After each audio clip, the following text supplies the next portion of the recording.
हर Har Mahadev. Hello everyone, good morning. आबारो एक new blog निये तोमादेर माझे हाजिर हलाम।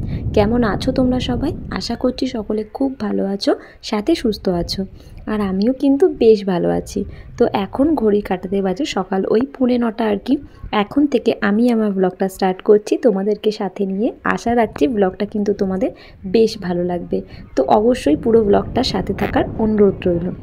আগের দুদিন হয়েছিল রাত্রেবেলা করে একটু ঝড় বৃষ্টি, একটু না বেশ ভালো হয়েছিল, একটু ঠান্ডা ঠান্ডা ওয়েদার ছিল। আর সকালবেলা উঠে দেখতেই পাচ্ছ, তোমাদেরকে দেখাচ্ছি আর কি, চারিদিকটা একদম ঝলমলে রোদ উঠেছে। আর সেই গরম বেলা থেকে শুরু হয়েছে আর কি, মানে ওই যতক্ষণ ঝড় বৃষ্টিটা হয় যেদিন আর কি, তার পরের দিনটা একটু ঠান্ডা থাকে, তারপর থেকে আবার যেই গরম সেই গরমই থাকে। এখন দুদিন একদিন ছাড়া সন্ধে বলো বা বিকেলে একটু ঝড় বৃষ্টি হচ্ছে, যে কারণে একটু শান্তির নিঃশ্বাস নেওয়া যায়। নাহলে যে পরিমাণ গরম, আর কি বলবো গরমের কথা। যাই হোক, একদম ঝলমলে রোদ উঠেছে। ওদিকে সকালবেলা টিফিন করেছিলাম আর কি, ভাত আর তোমার ডাল, আর সাথে একটু আলু সিদ্ধ করেছিলাম। সেরকম একটা ফ্রিজে কিচ্ছু ছিল না, আর বললাম না আগের দিনকে ঝড় বৃষ্টি হওয়াতে হয়েছে আর কি, তো সেই কারণে বাজারেও যাওয়া হয়নি। আর বাজারে বলতে গেলে আমিই যাই, গিয়ে একেবারে মাছ সবজি বেশি বেশি করে কিনে নিয়ে চলে আসি, যাতে প্রত্যেকটা দিন আমাকে বাজারে যেতে না হয়। আর পাগলা খুব একটা সময় পায় না, ওই সকালবেলা খেয়ে দিয়ে বেরিয়ে যায়, তারপর সেই সন্ধ্যে 7টা-8টার দিকে আসে। তো ওই টাইমটা ওরও আর শরীর দেয় না, সেই কারণে আমাকেই সমস্তটাই করতে হয়, মানে বাজার, সংসারে রান্না, মানে সব কিছুই বলতে পারো। তো আগের দিন যেহেতু ঝড় বৃষ্টি হয়েছে, যে কারণে কিচ্ছু আনতে পারিনি, আর ফ্রিজেও কিচ্ছু ছিল না, শুধুমাত্র ডাল আর আলু সিদ্ধ করে ওকে পাঠিয়ে দিয়েছি। আর এই যে এখন দেখতেই পারলে সেই একদম ঝলমলে রোদ উঠেছে, আর বেলা থেকে না সেই পরিমাণ গরম পড়েছে, মানে ওই একদিনের জন্য একটু শান্তি পাওয়া যায়, আবার যেইকার গরম সেই। তো এবার আমি সংসারের কাজে আর কি আস্তে ধীরে হাত দিলাম। কোনো কাজ এখনও ঠিকঠাক করে হয়নি, আর ইচ্ছাও করছে না করতে কোনো কাজ, মানে এত গরম লাগছে। তো এই যে দেখো, এখন আর কি দরজা জানলাগুলো খুলছি, আর বিছানা টেবিল তোমরা তো দেখতেই পাচ্ছ অবস্থাটা কি হয়ে পড়ে রয়েছে। আর যখন একসাথে অনেক কাজ পড়ে থাকে না, তখন ভাবি যে কোন কাজটা করব আর কোন কাজটা করব না, কোথা থেকে শুরু করব আর কোথায় গিয়ে শেষ করব।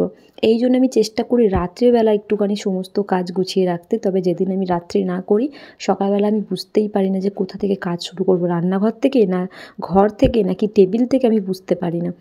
আগের দিনকে বললাম না ঝড় বৃষ্টি হয়েছে, আর যতক্ষণ ঝড় হচ্ছিলো একটু দরজার সামনে দাঁড়িয়েছিলাম শান্তি করে, হাওয়াটাকে আর কি, মানে কি বলবো, এত ঠান্ডা হাওয়া ছিল, বেশ ভালো লাগছিল।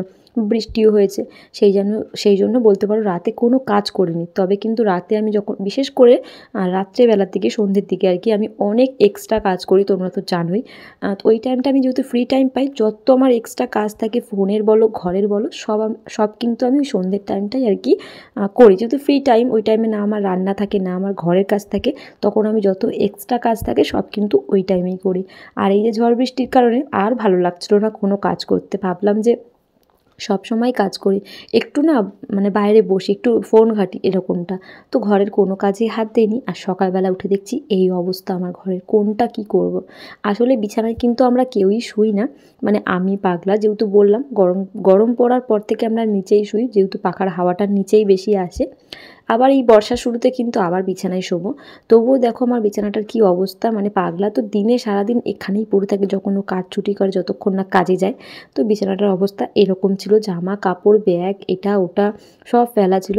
ওটাকে একটু ঠিকঠাক করে গুছালাম, সাথে তোমার নিচের যে বিছানাটা করা ছিল আর কি, মানে যেখানে আমরা ঘুমিয়েছিলাম রাতে, সেই বিছানাটাকে তুললাম। আর এখনও পর্যন্ত এই চাদরটাকে আমি পাল্টাচ্ছি না, কারণটা হচ্ছে যেহেতু আমি নিচে শুচ্ছি, ওপরে মানে একদমই শোয়া হয় না বলতে পারো, শুধুমাত্র পাগলা যতক্ষণ ঘরে থাকে ততক্ষণই আর কি একটু খাটে শোই, সেইটুকুই। আমি তো একদমই খাটে থাকি না, তো সেই জন্যই বিছানার চাদরটাকে আমি পাল্টাচ্ছি না আর কি। কিন্তু এক সপ্তাহের মধ্যে, বিশেষ করে ধরো রবিবার শনিবার, চেষ্টা করি কিন্তু বিছানার চাদর, বালিশের কাভার সব কিছু যা যা থাকে সব কেচে দেওয়া। শুধুমাত্র ইউজ করি না তাই আর এত তাড়াতাড়ি কেচেও বা কী করবো, আর একদম নতুন চাদর, সেই কারণে কিন্তু এখনও পর্যন্ত চাদরটা আমি তুলিনি। এদিকে আমার টেবিলটার যা অবস্থা ছিল, বললাম না যে মানে মাঝে মাঝে ভাবি যে কোন কাজটা করব, আগে বিছানাটা গুছাবো না টেবিলটাকে আগে গুছিয়ে নেবো, নাকি ওদিকে রান্নাঘরের বাসন থালাগুলোকে মেজে নেবো, বুঝতেই পারছিলাম না। যাই হোক, তো এই যে দেখো এখন টেবিলটাকে খুব ভালো করে আর কি মুছে নিচ্ছি। এগুলো কিন্তু সব আমি রাতে করি, তারপরেও আমি সকালে একবার করে মুছি, তবে টেবিলটা কিন্তু এরকম থাকে না, মানে ভাতের হাঁড়ি এটা ওটা থাকে না, আমি রাত্রেবেলায় সব গুছিয়ে রাখি। যাই হোক, তো এদিকে টেবিলটা খুব ভালো করে পরিষ্কার করে নিলাম, আর এঁঠো বাসন পড়েছে সেগুলোকেও মাজতে হবে।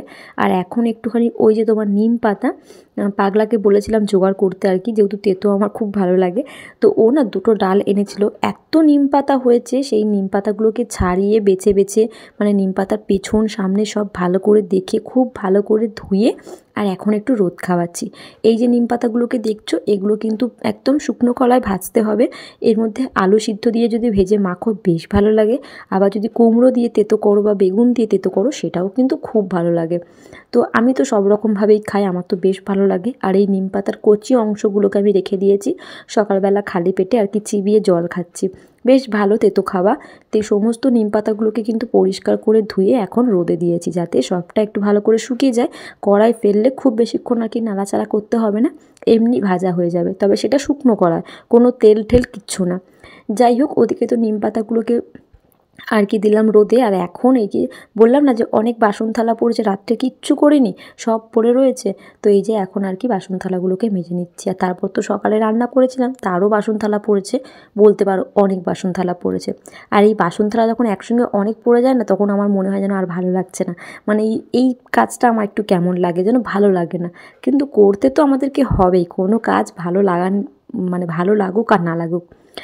যাই হোক, এদিকে দেখো প্রায় অনেক বাসন থালা পড়েছে, সেগুলোকে সব ধুয়ে নিচ্ছি। আর ওদিকে তো সকালবেলা বললাম যে ভাত, ডাল আর আলু সিদ্ধ করেছিলাম। আর ওদিকে তো বিছানাটাও গুছিয়ে এসেছি, টেবিলটাও গুছিয়ে এসেছি। আর টুকটাক এখনও অনেক, টুকটাক বলতে কি এখন আমার ডাস্টিংটাই পড়ে রয়েছে, পুরো ডাস্টিং করব। আর এত গরম পড়েছে না, মনে হচ্ছে করবোই না, কিন্তু আবার যদি না করি না, দুদিন একদিন গ্যাপ দিই, তারপরে খাটনিটা আরও বেশিই হবে। আর যেহেতু প্রত্যেকটা দিন করি, একটু হাত বোলালে আমার সমস্ত জিনিস পরিষ্কার হয়ে যায়। তো এই জন্য ভাবছি না থাক, আর গরমের কথা ভেবে লাভ নেই, এ তো এখন থাকবেই বলতে পারো, তা বলে কি আর কাজ করবো না। তো সেই জন্য ভাবলাম যে না, এর ফাঁকে আমাকে ডাস্টিং করে নিতে হবে। তারপরে কিন্তু আমি ঘর ঝাড় দিয়ে নিয়েছি আর মুছেও নিয়েছি। আর এখন আর কি পাপোশগুলোকে জায়গা মতো রেখে দেবো। আর বাইরেটা এত পরিমাণ আর কি রোদ হয়েছে যে কি বলবো, মানে বাইরের কোনো কাজই করতে ইচ্ছা করছে না। মানে বাইরের কাজ বলতে তো ঘর ঝাড়, সরি, বাইরেটা ঝাড় দেওয়া আর জামা কাপড় মেলা, আর ইচ্ছাই করছে না। তো এদিকে তো পাগলাকে টিফিন দিয়ে বের করে দিয়েছিলাম, মানে পাগলা কাজে গেছিলো, তো ওর কাজটা হয়নি, ও চলে এসেছে, আর ওই এসেই বিছানায় পড়ে গেছে, দেখতেই পারলে। যাই হোক বন্ধুরা, তার ফাঁকে কিন্তু অনেক কাজ গুছিয়েছি। আর এখন এই যে বিকেল টাইমটা, মানে ঘুম টুম দিয়ে বিকেলবেলা বসে বসে আমি আলতা পড়ছিলাম। তো ভাবছিলাম তোমাদের সঙ্গে শেয়ার করবো না, যেটুকু ব্লগ আছে, তারপরে ভাবলাম যে না থাক, একটু শেয়ার করে দিই। তো এই যে দেখো এখন একটু আলতা পড়েছি, তবে কিন্তু আজকে বৃহস্পতিবারও না, আর কোনো কিছু না, কোনো পুজোও না, ইচ্ছা হলো মামির কাছ থেকে চেয়ে নিয়ে এসে পরে নিলাম আলতাটা। আমার আলতাটা শেষ হয়ে গেছে, দুটো ছিল, একটা কোথায় রেখেছি মনে পড়ছে না, আর একটা আলতা শেষ হয়ে গেছে, তো মামির কাছ থেকে নিয়ে এসে পরলাম। আর এই যে সাথে আমার বরের দেওয়ার নূপুরটা, এই নূপুরটা আমাকে জন্মদিনে গিফট করেছিল আমার বর, তো পা ভরা নূপুর দেখতে পাচ্ছ, সাথে নূপুর, তো এই সমস্তটাই পরলাম। আর বর যেহেতু বাড়িতে ছিল, ওকে বলছিলাম যে দেখো কেমন লাগছে, ও তো খুব পছন্দ করছিল, যে এরকম তো আমি খুব একটা থাকি না, ভালো লাগে না। তো ও বলছে খুব সুন্দর লাগছে, পরে থাকো নূপুরটা। আসলে কী বলো তো, নূপুরটা এত ভারী না, আমার খুব কষ্ট হয়, মানে আমি না অতিরিক্ত কিছু গায়ে রাখতে পারি না, এটা আমার বরাবর অভ্যেস, দুল নাকের এটা ওটা আমি রাখতে পারি না, আমার কেমন একটা ভারী ভারী মনে হয়। হ্যাঁ, কোনো পুজো পার্বণ তখন পরবো, আবার খুলে দেবো, ঠিক আছে, কিন্তু সব সময় পরে থাকতে পারি না। যাই হোক, তারপরে এই যে দেখো জামা কাপড়গুলোকে তুলে নিচ্ছে, এগুলোকে ভাঁজ করব, ভাঁজ করে জায়গা মতো রেখে দেবো। আর বিকেল যেহেতু হয়ে এসছে, এবার তো ঘর বাড়ি ঝাঁট দিতে হবে, মুছতে হবে। তো চলো, তোমাদের পুরো ব্লগটা মিলিয়ে কেমন লাগলো অবশ্যই কমেন্টে জানিও। দেখা হচ্ছে নেক্সট ব্লগে বিকেল 5টায়।